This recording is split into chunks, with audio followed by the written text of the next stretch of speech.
Hello, my name is Howard, and I'm just coming to you just to bake another cake. And I like to do it for fun, but people do ask for orders from me, but that takes the fun out of it. So I just like to show you how easy it is just to bake on your own. So it's just something fun to do, and it's a hobby of mine. So I just wanted to make sure that I go over the steps with you, and hopefully I can make it as simple as possible, and maybe you want to do it for yourself. So the first thing I want to do, by the way, I'm baking a carrot cake. So I'm baking the carrot cake layers with a cream cheese frosting, and I've already done a video on the cream cheese frosting. So I will point you in that direction once this video is uploaded.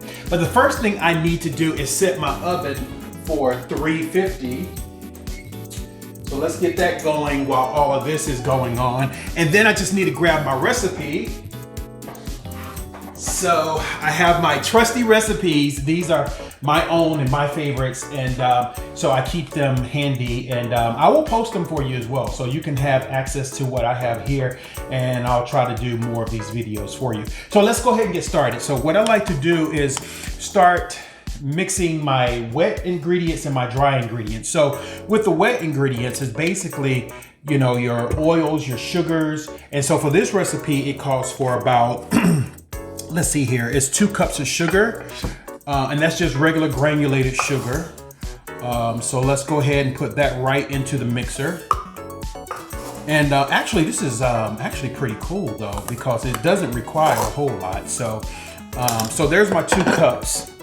So next, I like I said, it's all about the wet ingredients. So I like to add in my oil as well. So the next thing I want to do is add in my vegetable oil. What vegetable oil is going to be 3/4 cup of vegetable oil. And what I'm going to do is go ahead and lower this, lock it in place, and let's go ahead and pour this in, get it started on low, just so these 2 things can incorporate.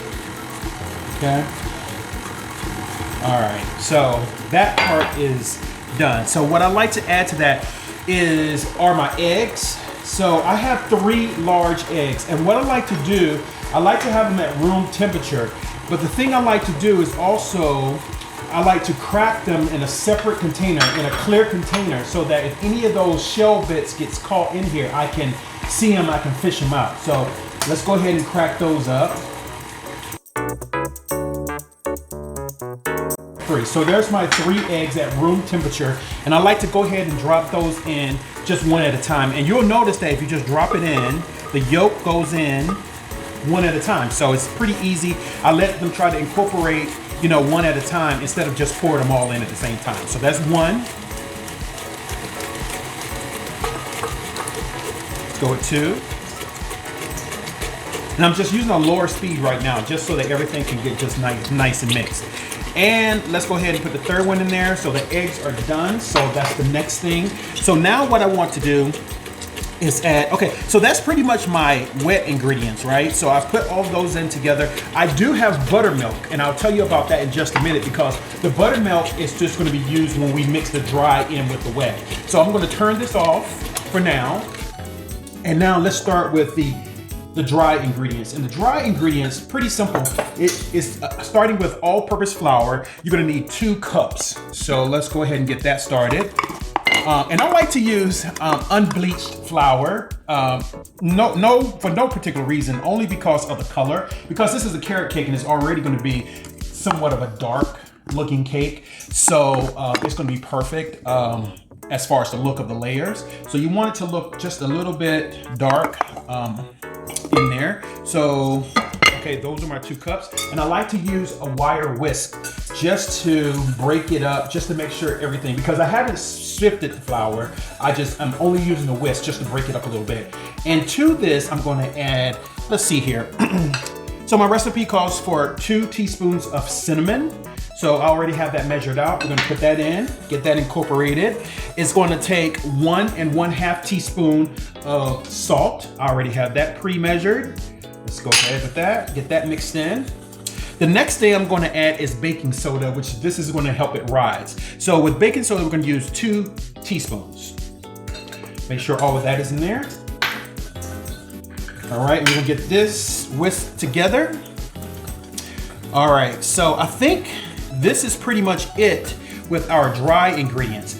But before I mix my dry into the wet, what I like to do is go ahead and add those things. You know, this is a carrot cake, so of course we gotta have carrots. And one of my tricks to making it a little bit easier is just go ahead and buy this already kind of chopped carrots. And then what I want to do is from there is just to use a processor.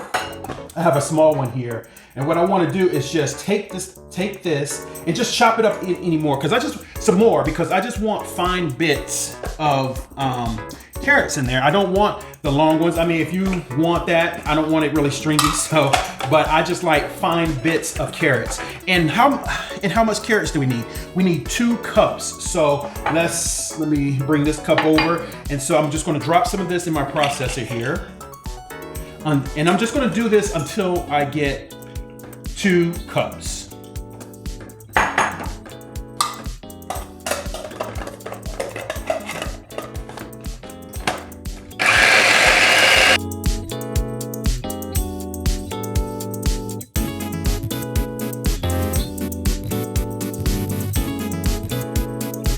Chopped carrots, that this is about 1 cup right here. This is all that we need.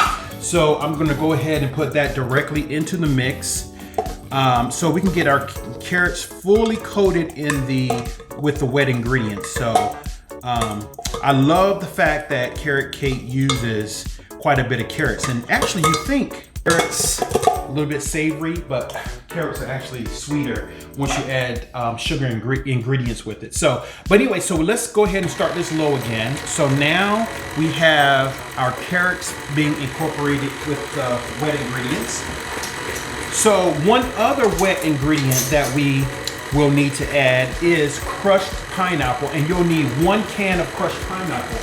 And what I've done is I've already started draining the crushed pineapple, and as you can see here, I put it in a colander just so that it can drain, and now it's ready. You can see the juice at the bottom, and now what I'm going to do is incorporate this with the wet mixture. So let's go ahead and put that in while it's mixing on low.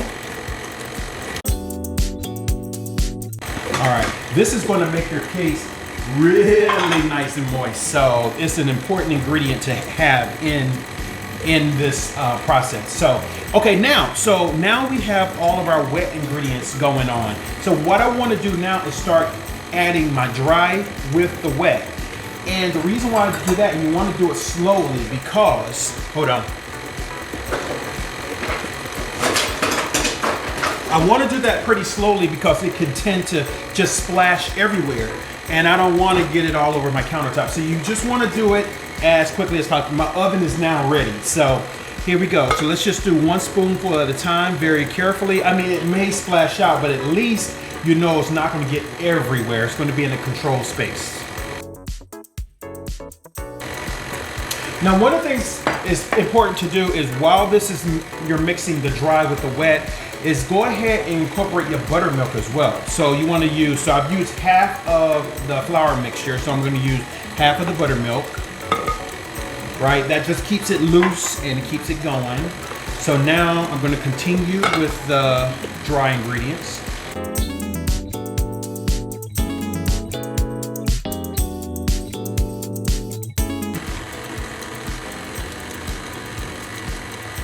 All right, so this is being incorporated. So what I like to do also is while it's mixing, it's just kind of take down the sides a little bit because this mixer can't get to every single thing. So I just want to make sure that I'm pushing everything down so everything gets blended. Now, two more ingredients that we have to add in here. One is vanilla. So I want to make sure that I add vanilla because that's really what will enhance the cake.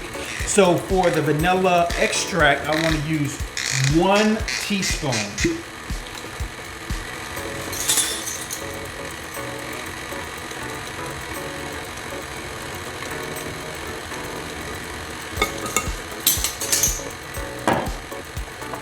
Okay, and the last thing I want to add, because I want to have levels of flavor, is coconut. So coconut is a really good addition to this recipe because, you know, with all these flavors and all, it just really blends well. It goes well with the carrots. It makes it hearty, and then also there's that extra little something that people can't figure out, and coconut is what it is. If you don't like coconut, of course you can leave it out. But if you love coconut, I would definitely use it. So please put in the coconut. So for the coconut, I like to get the frozen coconut. So it's a little bit fresher, but you can use the kind that's bagged on the shelf as well. And you're only going to need, let's see here, 1 cup. Actually, 1 cup. Let's get this open.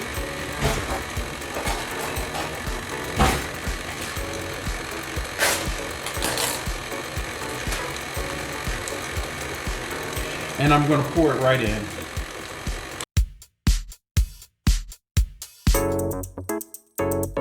All of that is in, so I'm going to let that mix. Now, I did say that there was only 2 ingredients, but the last ingredient is certainly optional because I know that people do suffer from like nut allergies and things like that, so you do not have to put this in here. But I like to make it hearty and decadent, so one of the last things I like to add into this recipe are chopped walnuts or pecans. For this one, I'm going to use pecans because that's what I had in my pantry, but certainly walnuts or pecans or a combination of both. You can do whatever you choose. So I'm going to do 1 cup of that. I already have that pre-measured here. So we're going to go ahead and mix that in while everything is blending on low. All right, so now we're just going to let everything mix. We have all of our ingredients. Like I said, all-purpose flour, is vegetable oil, is baking soda, salt, sugar, eggs, buttermilk, vanilla extract, ground cinnamon. You have your crushed pineapple, grated carrots, you have shredded coconut, and you have your chopped nuts, walnuts or pecans, either one. And so now that the oven is ready, I'm going to let this go ahead and mix. I'm going to turn it off, and now I'm just going to spray the pans, and we're ready to get it in the oven, and I can show you how everything looks.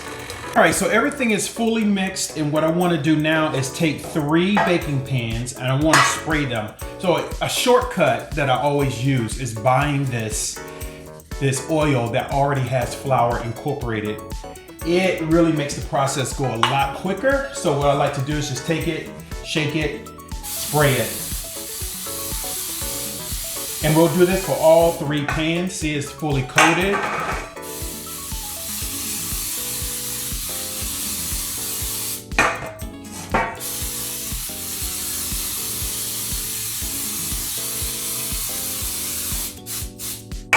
There we go. Quick, simple, just that easy. So now what I want to do is take my mixture here, and I just want to pour it in here evenly. So I just want to make sure I get all the ingredients in here, and just get it even so my layers are even. So let's go ahead and take this out. And I'm going to scrape this off, make sure we get everything in the bowl.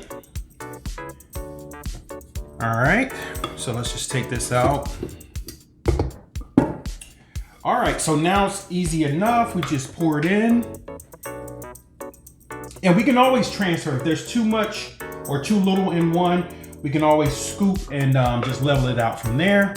But you can kind of eyeball it to see exactly which needs more or which do we need to take some out of.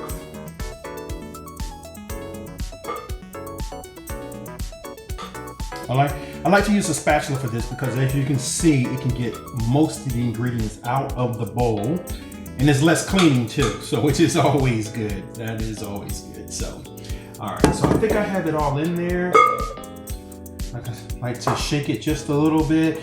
I can kind of gauge the weight just by holding it, but some people use maybe even like a scale, but that's not me. I just kind of eyeball it, and I can just kind of feel what weight of it. So anyway, this has got to get this in the oven. So when I get in the oven, it's going to bake anywhere between 20 and 30 minutes. It just depends on your oven. I'm working with an electric stove. With a gas stove, it might be a little different. So just check it. And the way that I check it is using a toothpick and sticking it in the center. And if it comes out clean, you're good to go. If it still has a little bit of cake batter on it, then let it go for another minute or two, but don't let it overcook. So I would just stay by the oven to make sure that everything gets baked properly, because you don't want to dry out your cake. So anyway, in the oven it goes.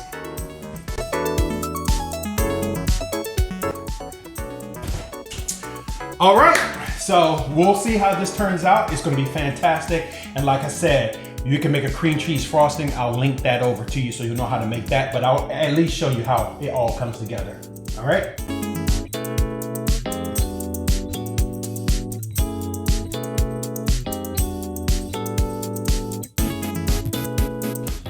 All right, my cake layers are cool. They are cool to touch, and that's exactly the way I want them. And they smell so good. But anyway, I've done my frosting. Like I said, my frosting is available at the link that I will share, because I've done the cream cheese frosting in a separate video. And basically it's just butter, cream cheese, vanilla extract, and then powdered sugar, and it's about 4 cups. So you can get the full ingredients over there. So what I'm gonna do now is put all of this together to make it look all beautiful. So I have my cream cheese frosting. I am going to bring this over. So since I am giving this cake away, I'm putting it on a cardboard round. And also I have like my swivel thingy here. And I like to use that because I can get all around it. And I'm just going to put it on a cake plate just for a little bit of height. Hopefully that doesn't slip too much. All right, so I'm just gonna put this little doily under it. It's a non-stick doily, just so that my cake doesn't slide everywhere. So hopefully you can see that okay. So how I like to get started is, first I like to add just a little bit of frosting to the base. And what this does is almost like a paste, and it just keeps the layer in place while I'm trying to frost it, because you know you're gonna do a lot of movement. So then I take my cake layer, and it has been cooled, and I place it right in the center here. All right, that looks good. All right, so we're now ready to frost. And then what I like to do from here is just take quite a bit of frosting and just pile it up in the center. And then I just kind of work to smooth it out. And I like to get it nice and even all the way around up to the edge here. So this really doesn't take long. It's probably taking long today because I'm talking about it. But normally it just takes me no time to do this, because really the outside is what's really important. So these inside layers, you can just pile it on to the thickness that you desire. I don't like to overdo it because I don't like the cake to be overly sweet. I like to taste the actual cake. So that's layer 1 already done. So layer 2. And what I like to do, sometimes your cake sometimes is a little bit uneven, so I just like to kind of eyeball and then try to offset anything that might be too low with the high part to keep it level. All right, so that looks good. And I'm gonna do the same thing. I'm just gonna do a couple dollops of cream cheese here, spread it all around, get everything nice and even. Trying to make sure it doesn't slide off this stand while I'm talking. But yeah, so it's looking quite good. Like I said, you want to do it even, because this keeps your cake even and level, so that it's not leaning to one side once you put on the top layer. So, all right, so that looks good. If it tends to slide, that means that the cake wasn't, either you pushed it or the cake wasn't cool enough. I think my cake is cool enough, so I think I pushed it too much. So the last thing I put on this top layer, and I don't know if you saw that, but I usually turn my bottom two downward, so the top towards the bottom, and then and the top, I use the top. So basically this is the bottom, this is the top. This is the way it came out of the pan.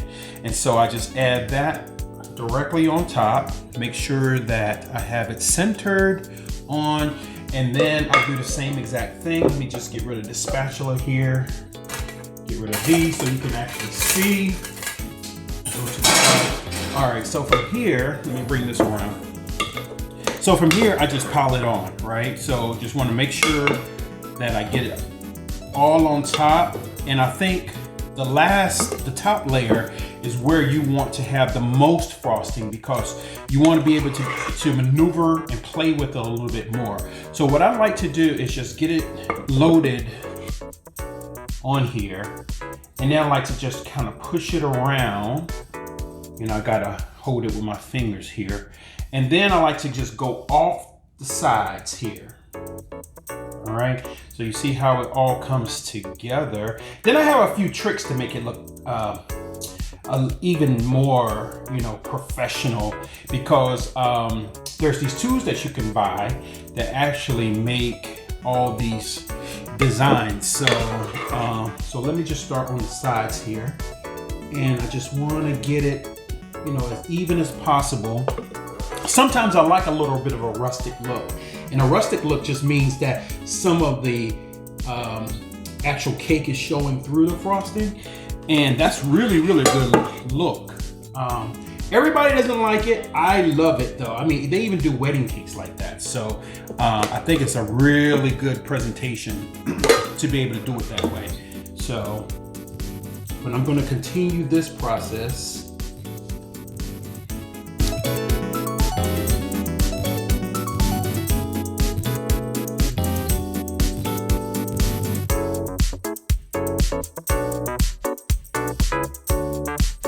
Okay, so now you can see that I have it pretty much frosted, but what I want to do, I want to give it a little bit more of an enhanced look. So now you can have these tools, and so they come in different ones. You can do a very flat one, you can do combs, you can do all kinds of things, but I like to comb mine just to give it a little bit more texture. So basically what you do with that, you can see the teeth on this, right? So basically you take it, you score it, and you just turn it, and then it just becomes, you see that look? It just becomes a little bit more of a designer cake when you just add just that little bit of extra, you know, pizzazz to it. So, and I like the fact that some of the cake is peeking through. That's that rustic look that I was telling you about. So I actually think it looks really good on this cake because, like I said, we have lots of frosting on the inside, you know, between the layers, but we want to make sure that people can actually taste the cake because the cake is phenomenal. So anyway, this is the final product. I hope you enjoyed. Let me give you a close-up. So hopefully you really like that. So anyway, until next time, I will post the ingredients below for you. So just take your time. This is just an instructional video just because it's a hobby and it's something I like to do. Hopefully it'll inspire you to want to do your own. So, all right, until next time, I have some more cakes to do. All right, take care. Bye.